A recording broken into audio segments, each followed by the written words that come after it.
Legend of Korra, Season 3, Episode 11, The Ultimatum. This was an amazing episode, honestly. It kind of scared me a little bit with the way it ended. I highly doubt they're going to kill off Tenzin, but after last week's episode, even though the Earth Queen was killed off and she was admittedly an unimportant character, when any character gets killed off in a show, especially by the actual main villain, it kind of messes with your head. You never really know what they're gonna do. I really doubt they're gonna kill off Tenzin, and of course I hope they don't because I like Tenzin. But that was kind of a messed up ending. There was nothing really happy about this episode. It's kind of like every fight that the Red Lotus has with Korra and her group. None of those episodes really ever end happy, but this was definitely the worst one because Korra, they got the message to him. It was too late. Korra and her team, Team Avatar, they aren't anywhere near getting to the air temple, and the only one that was there that could really fight was Tenzin. Kai and Bumi helped out. Of course, Bumi being a new airbender, I didn't expect him to have any real skills. But Kaya we saw lose to Zahir before when she was in the small space at the home on the island. And in this one, she's just no match for the waterbender that's there. For one, that woman's younger. And two, I just assume that she's more powerful. They always make it seem that way, at least. She just, I don't know. It seems like her having no arms has always, I don't know. It's like it almost pushed her to be a better waterbender in some ways. And even had like the moment where she almost had like octopus arms. She had multiple arms and stuff. But it was a great fight. It was kind of messed up to see Kai and Bumi get losing and stuff. And the one thing I really did love about this episode, or one of the many things I loved really, was Tenzin going up against Zahir. That was really cool. It was like Tenzin being the leader of the Airbenders, and I knew Zahir was going to be the one to go up against him. It was just the perfect match, and I love the fact that Tenzin was winning. Like as much as Zahir beats up everybody else because he's an amazing fighter, and he was long before he became an Airbender. Long before Legend of Korra was the show, in the actual universe, Zahir was clearly a great fighter. That's why he has these amazing skills. He can just adapt to having airbending now. But in this episode, none of that stuff mattered. He had a couple of moments where he dodged, and they had some cool moments for him. But for the most part, he was losing because Tenzin is an airbending master. Like he's the one who's currently on Earth. He's the oldest living airbender, so just stuff like that was just really cool. It was cool to see him win. And the only reason he lost is because Kai and Bumi lost and he got ganged up on at the end of the episode. And it really is because of Zahir's girlfriend, because she was in the airship and she's the one who was really causing problems for everybody. She was keeping everybody trapped on the island from the Sky Bison. She knocked Kai out of the sky. Fortunately, I knew he was going to live. I honestly kind of thought that he was going to get like picked up by Korra or something. I thought they would kind of swoop in at the last minute, but it wouldn't help too much in the episode.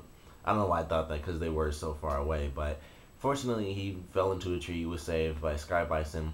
I don't really know where he's headed off to. He might be headed back to the temple. He might be off, in the little space trying to figure out how the heck do I help everybody because he's a new airbender too.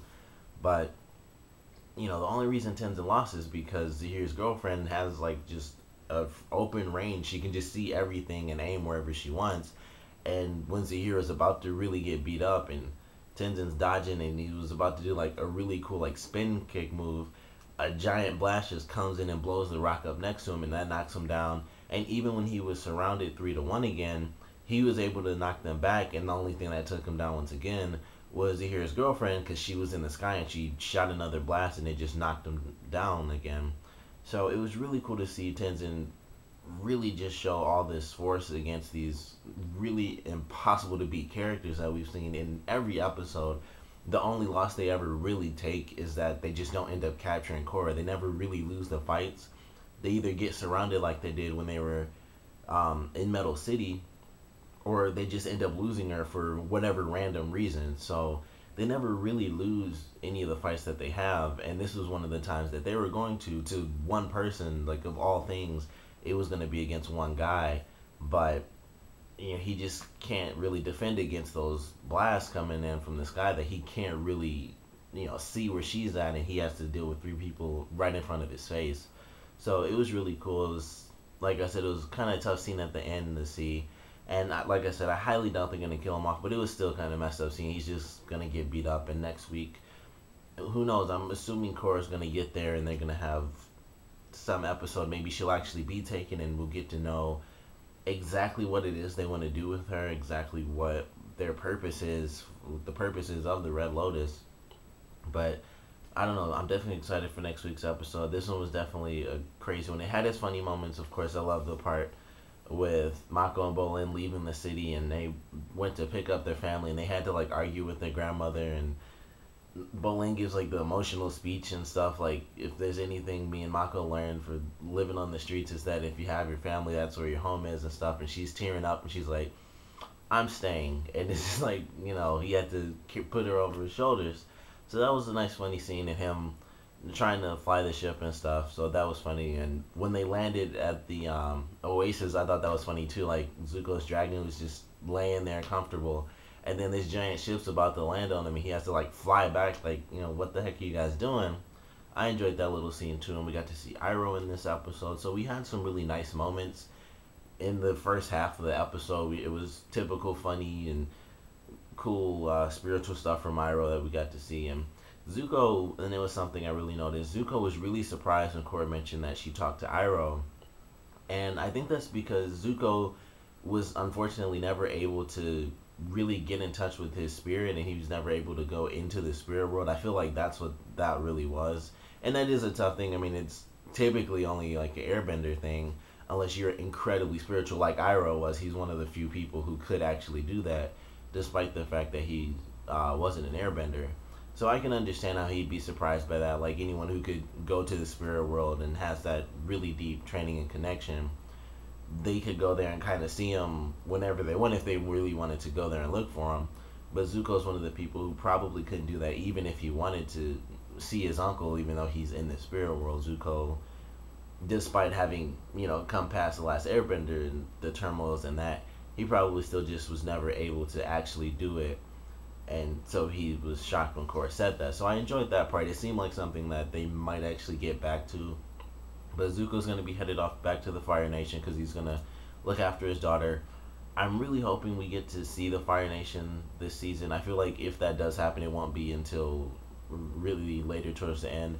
Or if we at least get to see Zuko's daughter, that would be pretty cool, just to see what she actually looks like, get her personality. I would have to assume that she's nice, but I'd like to see her and learn about her personality and her character, and possibly who Zuko actually even ended up with. There's some stuff in the comic books that they've kind of shown who it may or may not be, but excuse me, those stories haven't exactly completed, so there's still a lot of questions up in there. You can kind of guess who it may or may not be, but definitely a great episode. Nice, funny first half, and then sort of a devastating, it was cool action, but it was sort of a devastating second half of the episode. But I definitely enjoyed it.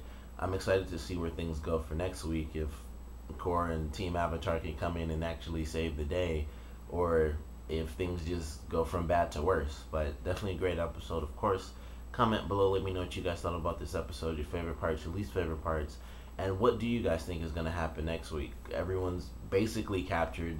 They're beating up Tenzin. All the airbenders are captured, even though they sort of escaped. They got captured again when the bison left off, and they were basically just in the girl's line of sight.